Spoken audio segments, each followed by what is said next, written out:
চরে সতীন্দ্রনাথ দেব সিভিল হসপিটালে আমাদের কাছাড় জেলার প্রায় 34 জন কোয়ারেন্টাইনে ছিলেন, আইসোলেশনে। আজকে 28 দিন পরে আজকে আপনাদেরকে সবাইকে সুস্থ হিসাবে বিদায় দেওয়া হবে। এখানে উপস্থিত আছেন কাছাড় জেলার যে বিশ্বের তাপ সৃষ্টিকারী করোনা ভাইরাস যেটা কোভিড-19 আজ থেকে প্রায় 4 মাস আগে আমাদের পার্শ্ববর্তী রাষ্ট্র চায়না থেকে শুরু হয়েছিল ডিসেম্বরের 2000। আর এরপর থেকে আজকে বিশ্বের প্রায় 200টা দেশে করোনা ভাইরাসে তাদের প্রভাব বিস্তার করতে পেরেছে। আমাদের পার্শ্ববর্তী রাষ্ট্র চায়না ভারতবর্ষের একবারে কিনারে, কিন্তু ভারত চায়না থেকে প্রায় 5000-6000 কিলোমিটার দূরে যেগুলা রাষ্ট্র আছে আর উন্নতিশীল রাষ্ট্র আমেরিকা, ফ্রান্স, ইতালি, এইগুলা দেশে যেভাবে করোনা ভাইরাসে তার বিস্তার চালাচ্ছে এবং যেভাবে এখানে করোনা ভাইরাসে মানুষ মারা গেছেন, ওই অনুপাতে আমাদের ভারতবর্ষে খুবই কম হওয়ার একমাত্র কারণ আমাদের দেশের রাষ্ট্রপ্রধান, আমাদের প্রধানমন্ত্রী নরেন্দ্র মোদী এই করোনা ভাইরাস রোগকে বিশেষ গুরুত্ব দিয়েছেন।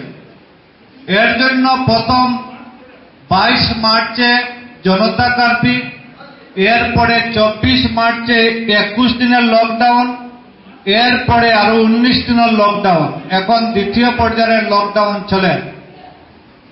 আর এই রোগ টেনে যারা এখানে কোয়ারেন্টাইনে ছিলেন, যাদেরকে বিদায় দেওয়া হবে, আপনারা কেন এখানে আনা হয়েছিল? কেউ হয়তো বলেছে প্রথম যে আমাদেরকে শাস্তি দেওয়ার জন্য আনা হয়েছে, আমাদের প্রতি অন্যায় হয়েছে।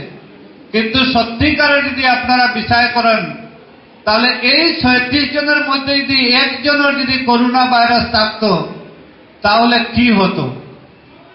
এর কথা চিন্তা করে জেলা প্রশাসন, আমাদের আসাম সরকার, আমাদের মুখ্যমন্ত্রী, আমাদের স্বাস্থ্যমন্ত্রী আপনাদের কথা চিন্তা করে আপনাদের ট্রাভেল ট্যুরসের রেকর্ড নিয়ে যে যেখান থেকে আপনারা এসেছেন ওই জায়গাতে করোনা ভাইরাস আছে, ওই কথা চিন্তা করে আপনাদেরকে কোয়ারেন্টাইনে রাখা হয়েছিল।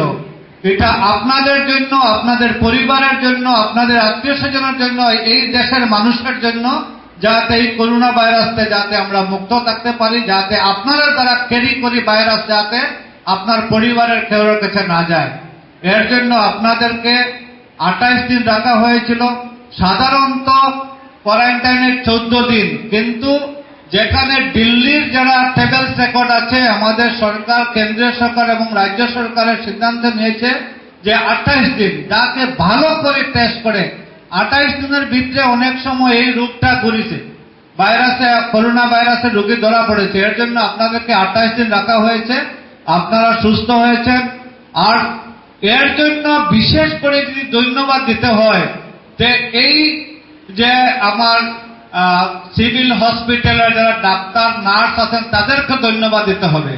তারা জানতো না আপনাদের কেউর মধ্যে হয়তো করোনা ভাইরাস থাকতে পারত, কিন্তু এই করোনা ভাইরাসের সঙ্গে সত্যিকারের ফিল্ডে থাকে, গ্রাউন্ডে থাকে যারা যুদ্ধ করেছে, এরা হয়েছে ডাক্তার, নার্সেরা।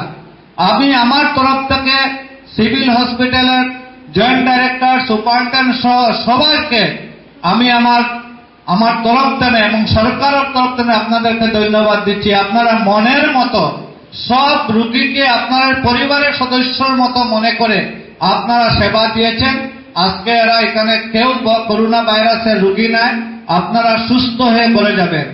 আজকে যদি এই কোয়ারেন্টাইনে না হতো, তাহলে আপনার আত্মীয় স্বজন, আপনার পরিবারের মানুষরা আপনাদেরকে সন্দেহ করত, ও দিল্লি থেকে এসেছে, এই রোগ নিয়ে এসেছে। এখন আপনারা সম্পূর্ণভাবে সন্দেহ মুক্ত, আপনারা আপনাদের পরিবারের সঙ্গে সবার সঙ্গে মিশতে পারবেন।